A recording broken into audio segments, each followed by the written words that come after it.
Cool. Welcome everyone to our second information session for Art Exchange Moving Image. My name is Gifilo Sibisa and I'm part of the team that is organizing and curating this program. So how the session is going to run is that we will start off by going through just what the program is about, giving you a little bit of more clarity about the British Council collection and so on. And then at the end, you'll have an opportunity to ask your questions. We ask that when it comes to the Q&A part, that you are mindful that there are quite a few people that want to ask questions. So if we can keep your questions quite concise and clear, that will really help us give an opportunity to as many people as possible.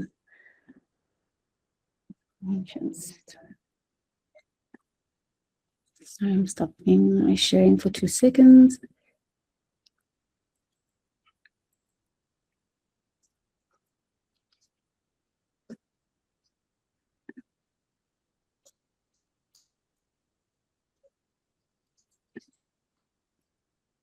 Okay, amazing.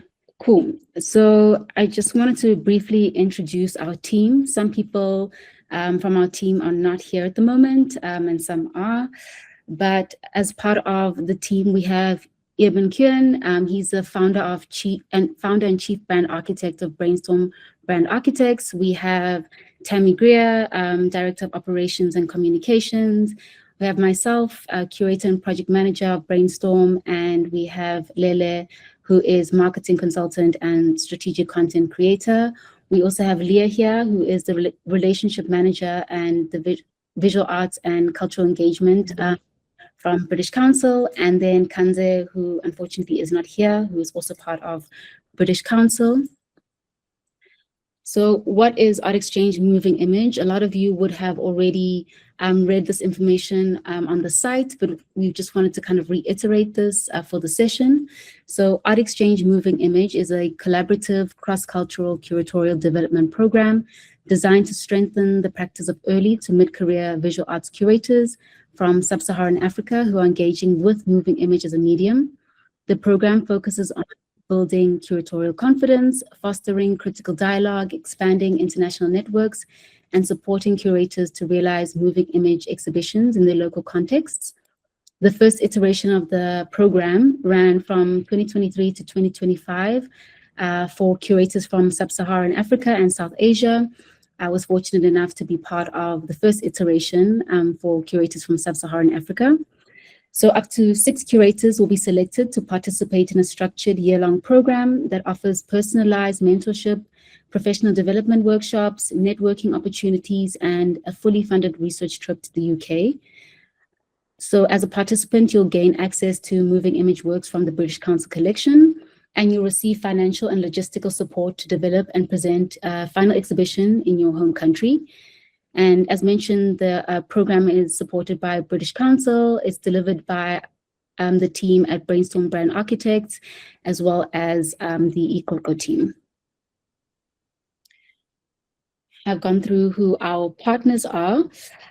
So a little bit about the British Council collection. It has almost 9,000 works comprising of art, craft, design that showcases the best of UK-based contemporary visual artists from the 20th and century. The British Council's collection of moving image works sits at the intersection of art, technology, history, featuring contemporary, groundbreaking presentations of style, aesthetics, and technical innovation. Some of you might have already seen some of the artists who are on the list. If you go to the website, there is a link to the moving image works, or some of the moving image works that are part of the collection. And so the collection features works from legacy artist filmmakers such as Gillian Waring, Elizabeth Price, Jane and Louise Wilson, and John Okomfra. Some well-known contemporary visual artists such as Jeremy Della and Charlotte Praja. There's also some more household names such as Sam Taylor-Johnson and Steve McQueen. And then a few more recent acquisitions from artists such as Samson Kambalu and Lawrence Leck. But again, like if you go to the website, you can kind of get more information on these moving image works, which I guess you'll need to reference a little bit when thinking about your proposals and your application. So what do we mean by moving image? I think that like some of us might have a specific view, specifically when we think about video art. It might we wanted to basically expand on, you know, the idea of moving image so that we can have a broader view of it, but also start thinking a little bit more critically about the medium itself. So what we mean when we talk about moving image, it could refer to video art, to film or cinematic work, animation, digital video, XR, VR, video installations, or work that's a bit more multidisciplinary, projection mapping, holograms, volumetric video, live feeds. So anything really that kind of encompasses this idea of an image in motion. Who the program is for, as you know, it's for curators. So curators can mean exhibition makers, producers, practitioners, programmers who work in the visual arts space. Visual arts practitioners, artists, designers who have put together displays, exhibitions, or representations or convenings around the work of visual artists for an audience. And just to clarify, obviously we know that there are, you know, cultural practitioners that work across the boards, across curating, across some people are artists and what's really important to highlight for this is that you are committed to creating or platforming other artists or presenting the work of other artists, and you have some experience in convening or producing events or exhibitions that bring together artists and that are for an audience or a public.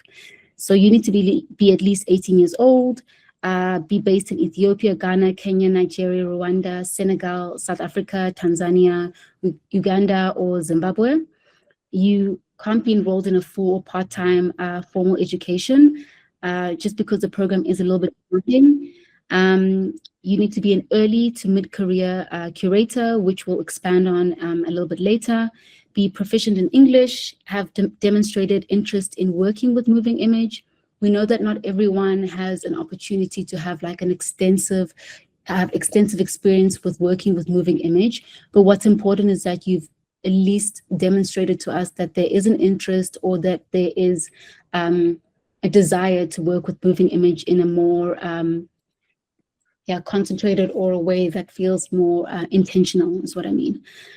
So this program, as mentioned, is not for artists like particularly. So if you're an artist and you're working with moving image, but you don't really have a curatorial practice, this is not for you. Or if you're an artist that hasn't really had any experience of putting together art events, public programs, or anything of that sort, and you want to use this as an opportunity to rather exhibit your own work, then this opportunity is not really geared towards you. You need to hold a valid passport, valid until 30th of November, be available to travel to the UK between the 15th to the 25th of May. These are just dates, preliminary dates, so they might change. And you also need to be available to make your UK visa application, obviously with the support of our team. So what do we mean by early career curators? You need to have either a relevant degree or equivalent experience working with artists or on commissions, productions, or exhibitions, and contributed to research, organization, or the administrative support to an exhibition or a public program or an art publication or an art event. Mid-career curators, we mean people that have professional experience as a visual arts curator. You've led at least one high-profile exhibition with significant press coverage and conducted research or critical study on visual arts practice. This is really a guideline, and we know once again that people's experience varies. And so we can discuss a little bit more about what are the guidelines around what we mean by early career curators or mid-career curators in our Q&A if you have further questions. So what can one expect from the program? So it will kick off in February next month, once we've obviously reviewed all the applications and made the selection. And once the program kicks off, it will start with an online program, which will be led by various experts from the visual arts industry. And each month we will come together to have an online session, and they will cover various topics, and some of the topics that they'll cover are around what goes into curating moving image, budgeting, fundraising, grant writing, writing critical text, press releases, looking at audience development and public programming and engagement, to anything from well-being and sustainable working practices. And from there, we will have our 1-week research trip in the UK. Again, this will be a blend of mentorship, site visits, academic exchange. You'll have an opportunity to engage with curators, artists, and cultural practitioners in the UK. There'll be a possible screening of some of the British Council collection moving image works. You'll also have time for independent research, which will allow you to connect with any networks you have there or people that you'd like to connect with. And then we'll have a workshop where you can translate kind of the learnings from the week into an actionable plan, which you'll then follow through over the rest of the year as you plan towards your exhibition. A lot of the time will also be spent, your personal time will be spent outside of the online sessions and the research trip in developing, obviously, your exhibition proposal with the support of the team and your dedicated mentor. And so you'll, be paired up with an experienced mentor for one-on-one sessions. This will help you keep on track, to have somebody to bounce ideas off of and have kind of critical exchanges with about the program and about your proposal to help you develop it in the best way possible.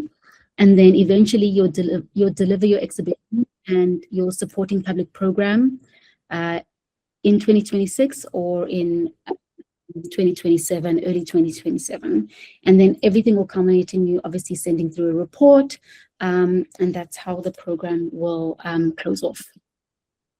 So we wanted to give an opportunity to one of the participants from the past program to share a little bit of the experience. Abby was part of the cohort that I was part of, so the first iteration of the Art Exchange Moving Image program. They've subsequently gone on to become a fellow at Zeitz in Cape Town, and also are currently completing their masters at UWC.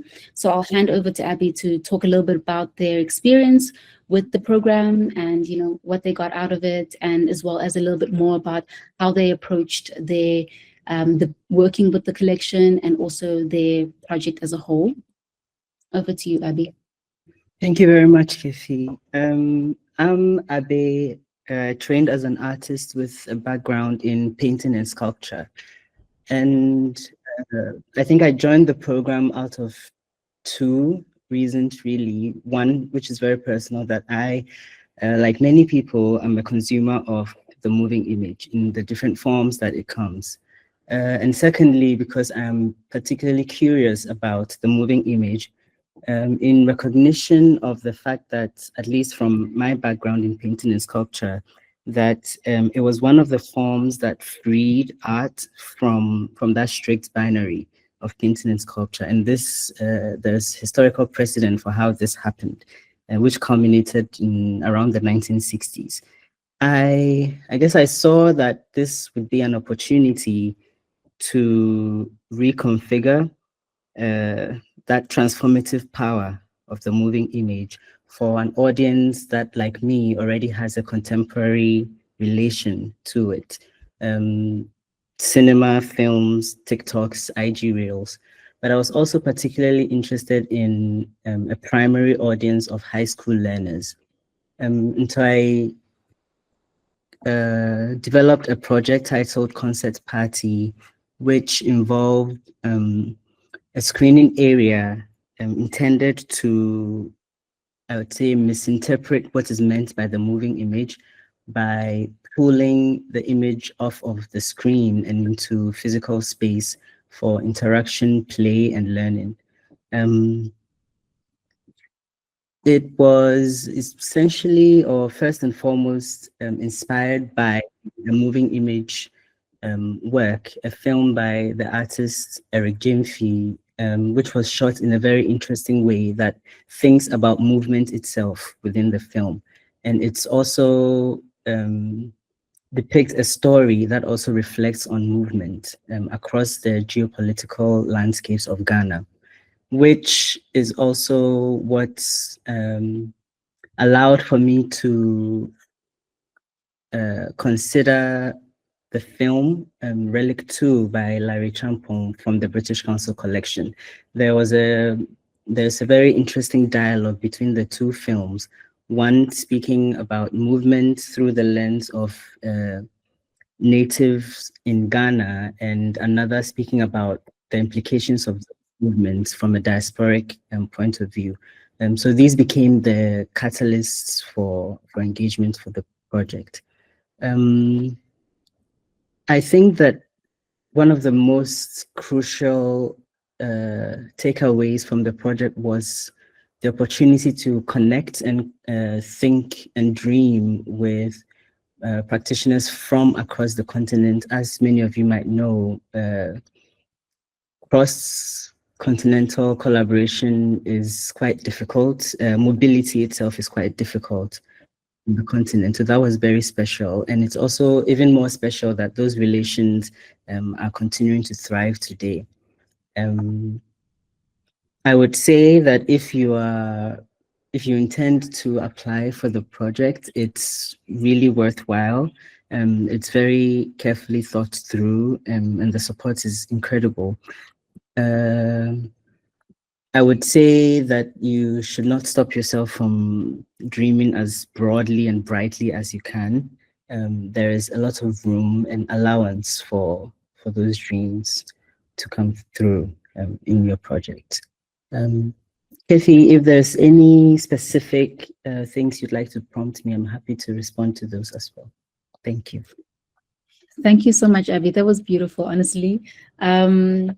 As somebody that was part of the program at the same time as you, I think we've all formed such really close bonds with the other people in our cohorts, and it's really, like Abby says, it's an incredible program, and it's really not limiting at all. Like, whatever you think is the limit, it actually doesn't exist, and there's a possibility to really extend your practice in ways that you might not have imagined. And so thank you for bringing that up, and we really appreciate that you made time to share your experience. Thank you, Abby. And if anyone has any further questions for Abby, that can be addressed in our Q&A session at the end.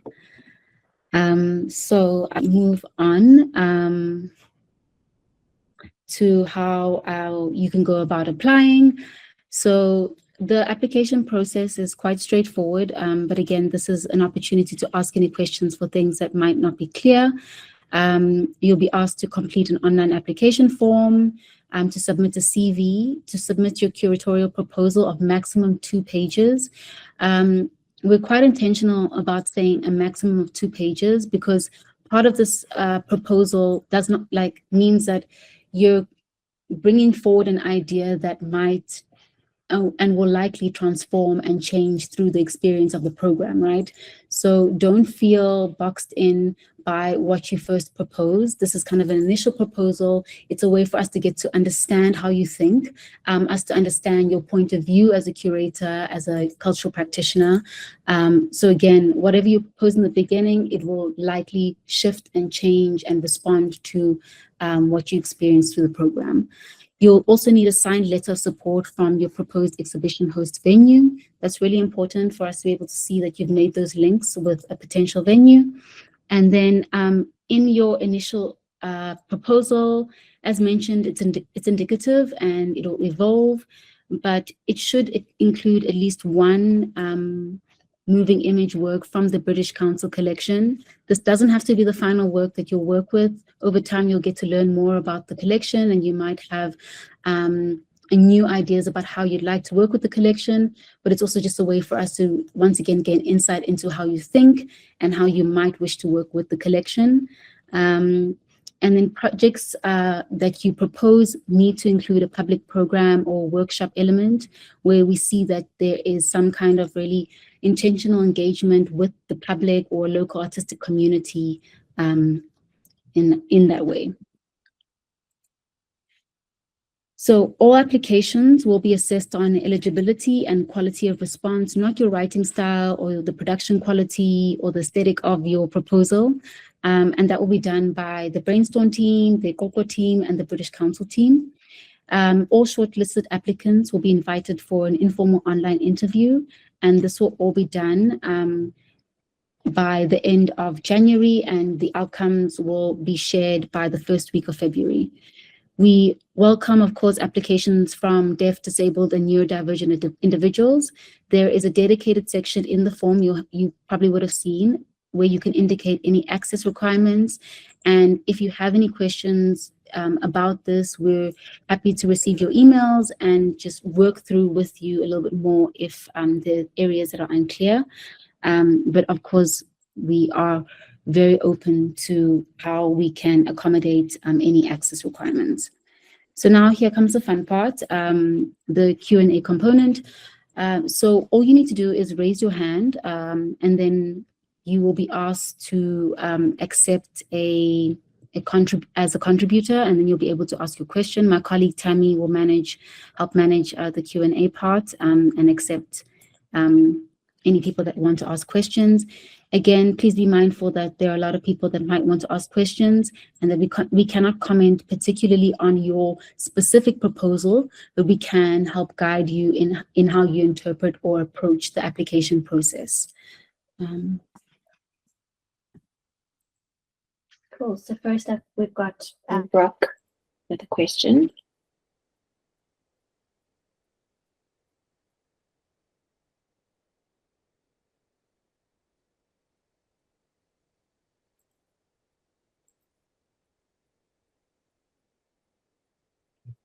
Brooke, if you could just unmute, and then we should be able to hear you.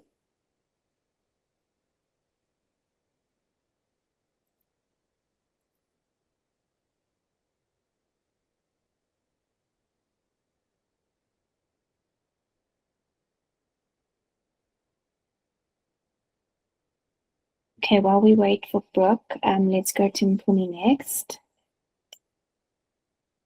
Hi, everyone. So I just wanted to get clarity on what we're actually going to be submitting.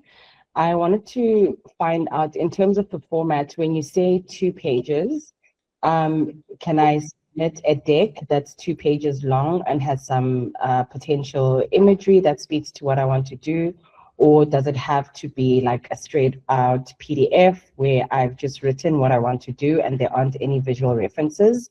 And then my second question is in terms of our proposals as well, because I had initially, when I saw the call, I have an exhibition proposal that I had that's based in South Africa with South African artists. So I'm trying to decipher whether that applies, or if I need to, I think what Leah was asking, or if I need to go to the British Council collection and then look at those works and then craft a proposal in response. Thank you, Bumi. So you are welcome.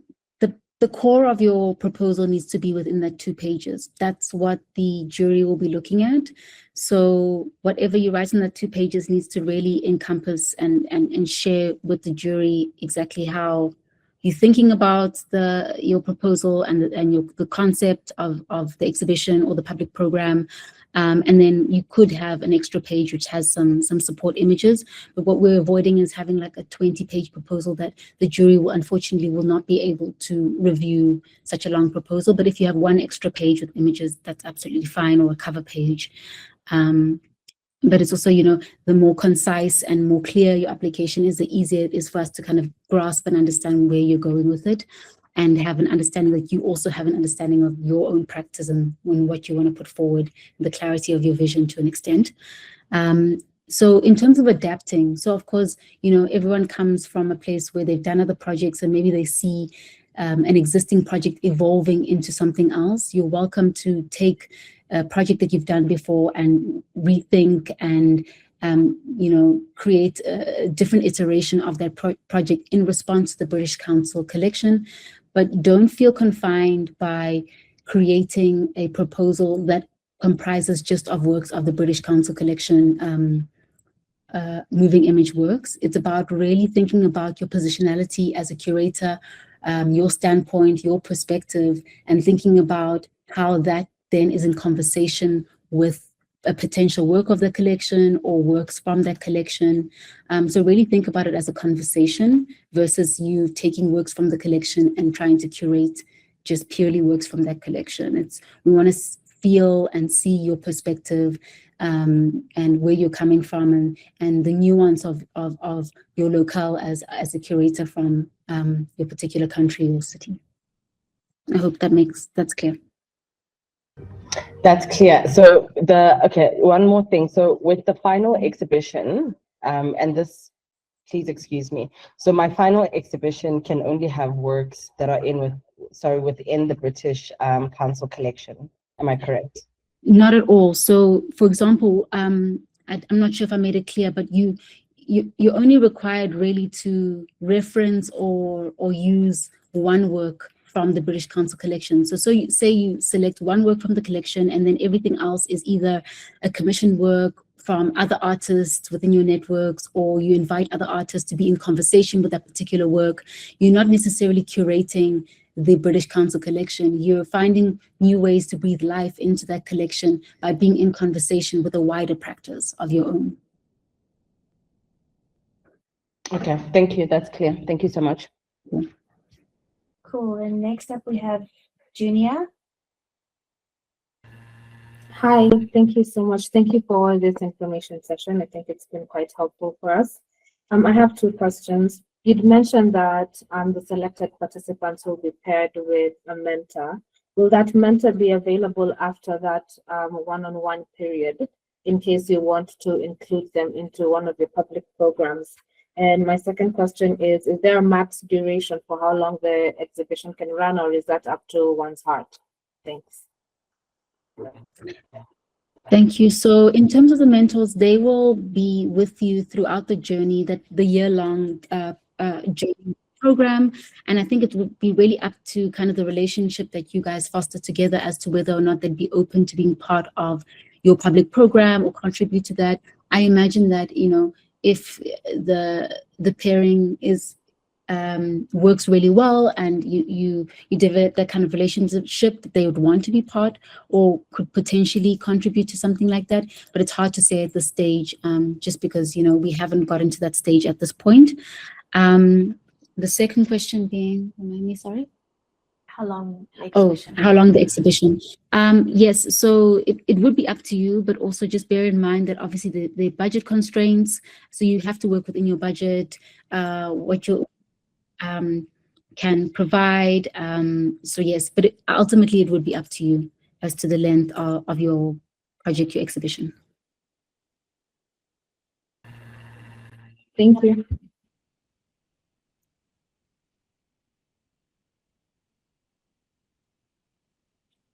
Wonga, are you able to unmute? Sorry, I was on mute. Hi everyone.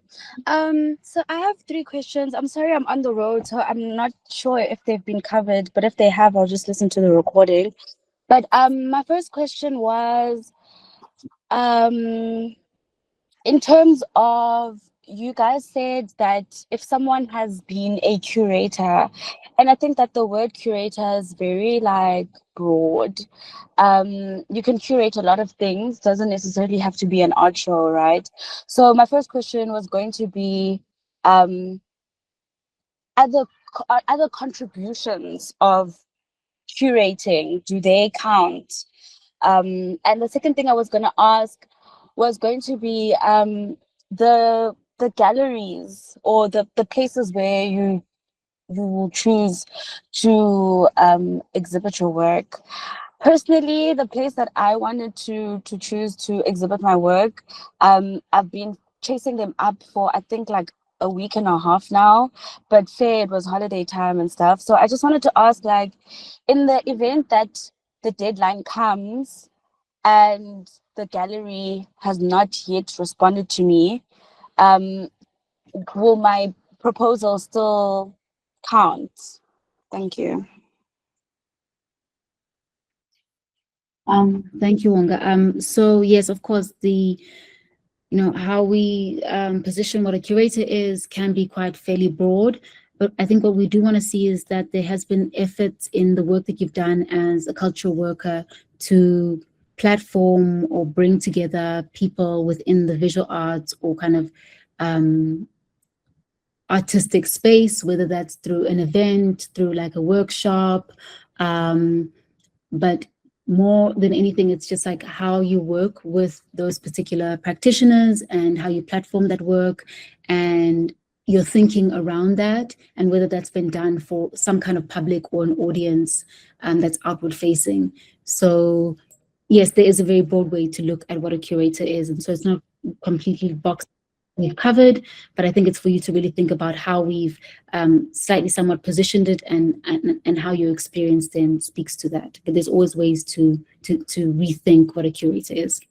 In terms of the venue, obviously we know that the timeline is quite tight and we have had this long break. Leah, are you able to weigh in a little bit about that, about the letter? Yeah, I think if in the event that you can't get any confirmation, I mean, I would say this isn't, I think the selection process will take a couple of weeks. So we could offer a sort of grace period of, you would need to follow up within a couple of weeks of that deadline with a confirmation. But if you were to be an eligible selected participant, thank we you so wouldn't be much, able guys. to confirm you on the program without having that signed letter of support. Thank you, Leah. Great. Then next we have Annabelle. Hi guys. If I wanted to access the full collection from the British Council, how can I explore some of it beforehand? To actually watch some of the films, like if there's some things I just want to explore outside maybe some of the videos or the films, the moving images in the collection and some of it. Is there a way I can do that? I can respond to this one. I did put in the chat, but I'll just clarify here that we're not expecting people to have viewed all the works in the collection or to specifically reference works in the collection. There is a list available online of the works if you wish to do some research into the artists, but we're not expecting a fully responsive proposal at this stage with collection works. Obviously, if you would like to view some works, please contact the email in on the slide, and we can send you links to view, but that's not a prerequisite for applying. But doesn't the proposal have to include like No, I think Afinoe may have misspoken. In the chat, I did clarify that you just need to speak about what you'd be looking for in the collection. Okay, so it might be like certain themes, for example. Like I'd like to explore images around themes of migration. Yes, exactly. Okay, Yeah, so yeah, if you want to reference specific artists because you're aware of their work or have done some research, that's fine, but it doesn't need to be specific to the works in our collection right now. All right, thank you, that makes sense. Thanks for clarifying. Thank you, Leah. Before we move on to Hallie, there's just two questions in the Q&A. So the first from Buisile is if we accept temporary passports, and the second one is the signed letter. If the venue isn't able to sign the letter because it's an outdoor venue that is more community-based space that allows any member of the community to exhibit, is that a problem?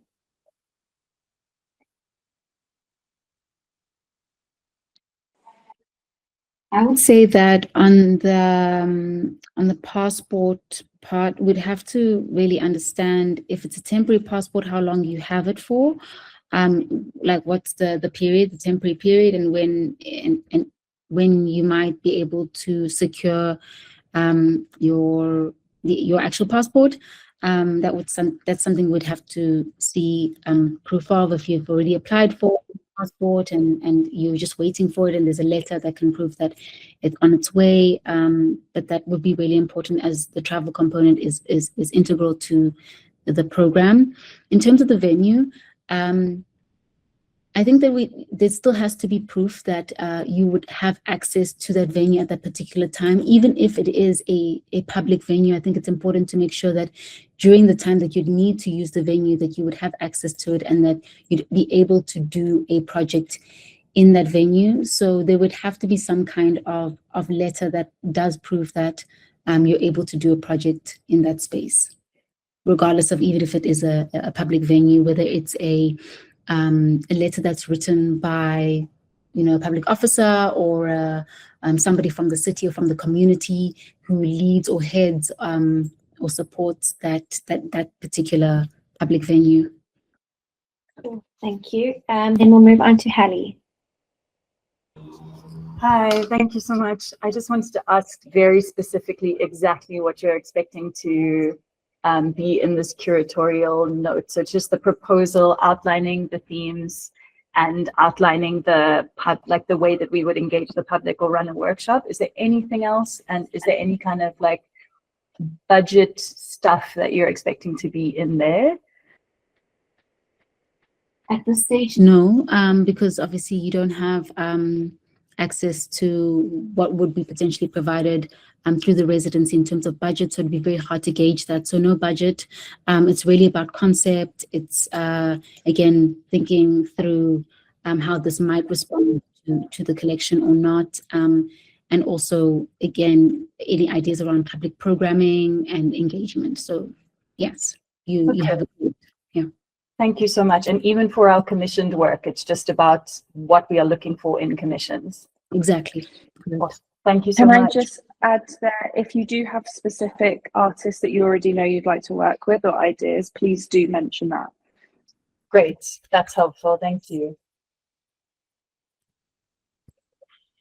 And then we're on to Mpumi.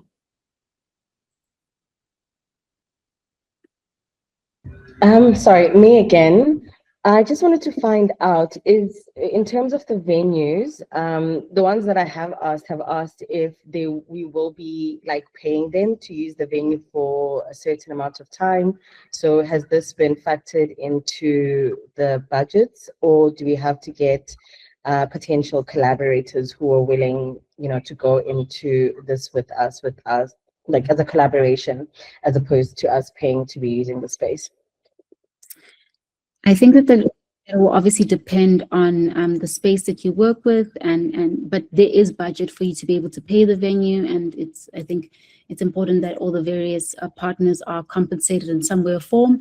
But it's up to the curator how those partnerships are formed, whether the venue is in kind because you already have an established relationship with that venue, or whether or not they expect payment. But you will have full management over your budget. You will get the full amount, which will then allow you to think about managing that budget as you see fit for the project.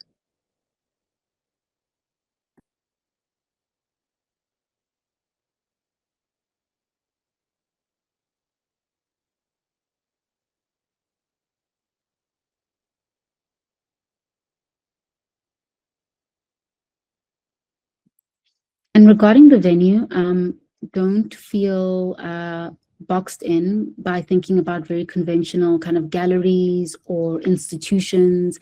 I think you really need to think about what you're putting forward and what venue would best serve the work that you're proposing. So it's not about necessarily having a venue that is a white box in order for that to be considered. It's really about a venue that obviously publics will be safe in and that you can safely do your program, your project in, but that also best serves the kind of work that you're proposing. We have a question from Annabelle. Hi, sorry if you already answered this. Can that venue change as the project develops?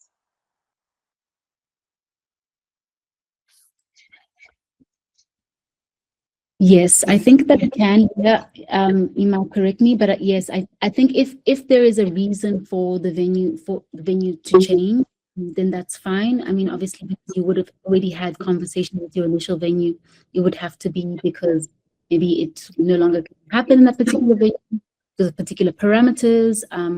But yes, I think those things do happen. But initially, you would have to have some kind of letter from the venue that you think that you'd be using. Thank you. I would just add to that, Kafilo, we'll be assessing, as well as sort of quality and scope of the proposal, I guess we're also assessing feasibility. And so that's what the letter of support is really about for this application. So, and that is something that will be continually assessed. So in order to then, after the residency, in order to then progress to receiving a grant to deliver the exhibitions, there will be a further developed proposal, which will be more detailed, and in which case, you know, the venue may change, and again, that would be assessed on feasibility and viability of delivering the project. So yeah, it could change.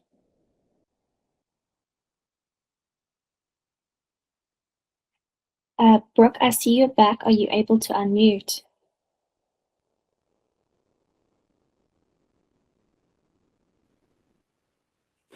Hello there.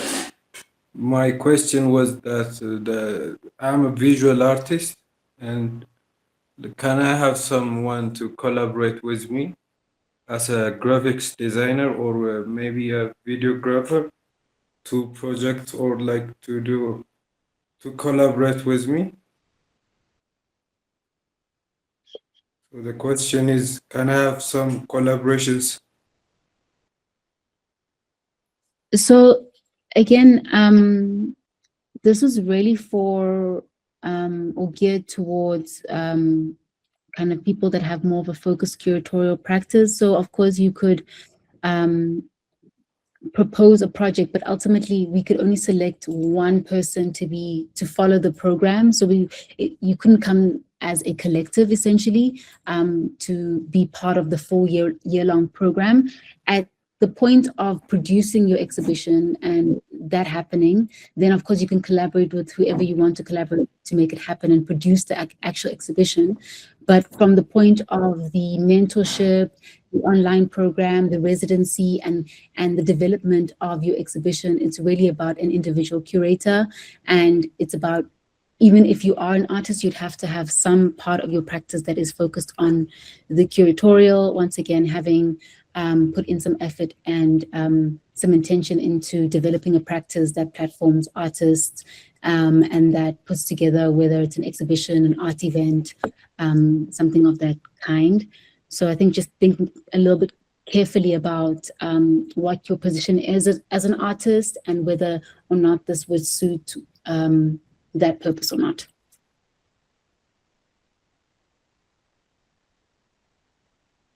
Okay, thank you. And Lebogang has a question. Does the venue have to be in our country of residence or in the UK? So it would need to be in your country of residence. If you still have a question, and please may you accept so that we're able to hear you.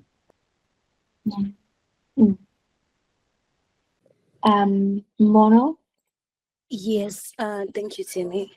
I have a question actually, because on my side, I haven't done much work when it comes to curation, and I've been doing my own personal things. Just, I wouldn't say like that professional, but I wanted to know, am I in the right track or in the right space to say that as much as I'm inexperienced, that I'm willing to like make those social connections and make sure I reach out to other artists and be able to like fully assemble my proposal.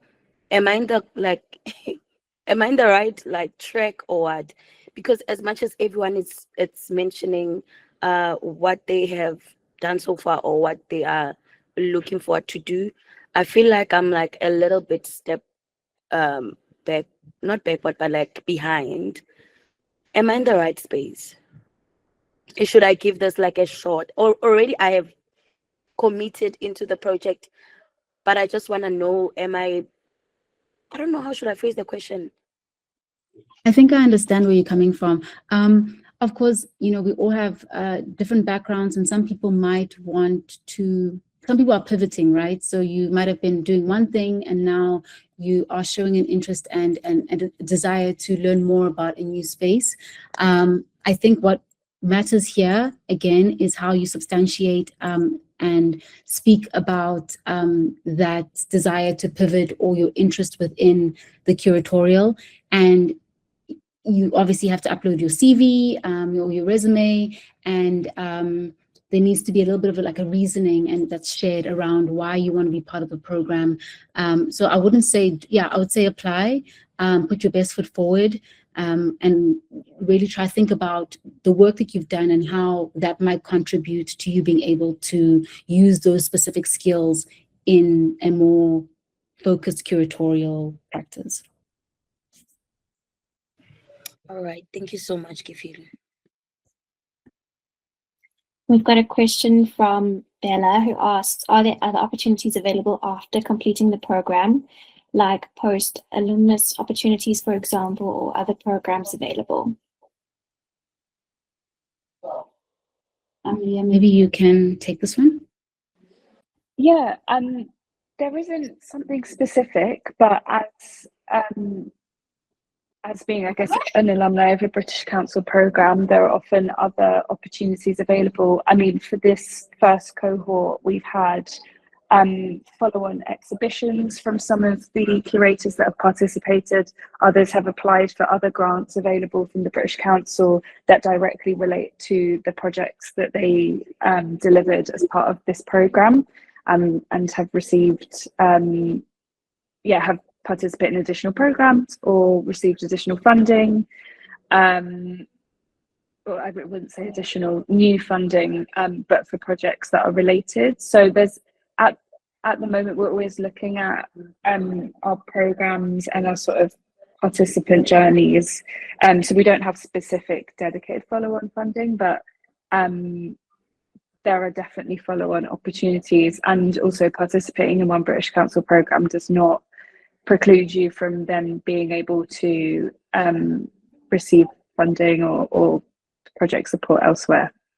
And Wesile asks, in terms of audience development, will the exhibition be open to local only or international audience?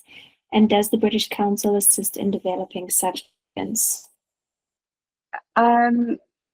If I'm understanding the question correctly, I mean, in terms of audience development, the idea of this program is to develop programs for, I guess, in-person local audiences, but there could be digital aspects to your program, which I guess could be open to international audiences.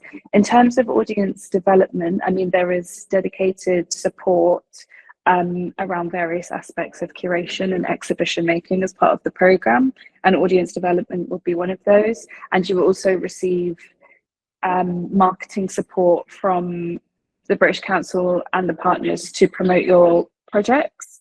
But if you're delivering your project to a local in-person audience, then I imagine the focus would be on local audiences. We will share this recording on our page after this, so whoever joined late will be able to have access to the full session. Last round for any final questions before we close off the session. There are only a few days left. The application portal closes on Sunday. I think we have another question. For me? In terms of Sunday, is this the end of Sunday or? Yes, it's the end of Sunday, but just double check. I will double check actually. Just give me 2 seconds and I'll tell you that just be cognizant of the time zone is what I wanted to say. Okay, so midnight Sunday. Yes. Okay, thank you. Victor? Okay, mine is just to ask whether I can get the link to the moving image collection for the British Council. Definitely you can. It is available on the website where you actually, the application portal website. But if you drop me an email as well, I'll be able to share that link directly with you if you're unable to locate it. Okay, thank you. And Lakias. We're not able to hear you. Could you try unmute again? Or else maybe you're able to share your question in the comments in the Q&A tab. Moraina is asking, since the application is only 2 pages, do they exclude the budget, or what else needs to be excluded? Yes, so a budget is not required at this stage. It's really about the concept of your exhibition or your program. It's really about including the public engagement or the public program component in there, and if possible, thinking about how some of the themes might connect to the British Council collection, but that's also, it's indicative and you don't have to at this stage have that. And then also obviously include some of the artists that you'd like to be working with, but no budget component is required. Nikias is asking, he's based in Ethiopia, regarding the signed letter of support from the proposed exhibition venue. Can that be from a UK-based and location venue? So you would have to be in the country that you're based in. Okay, if there aren't any other questions, thank you everyone so much for joining us for the session. We really hope you all apply. We're really looking forward to reading your applications, and if you have any further questions, you're welcome to email us at hello@ikwako.org, and we'll be able to respond to any queries you have there. But really looking forward to engaging with some of your applications, and thank you so much. Is there one final question, or we're okay? Okay. We're okay. Thank you, everyone. Have a really good day.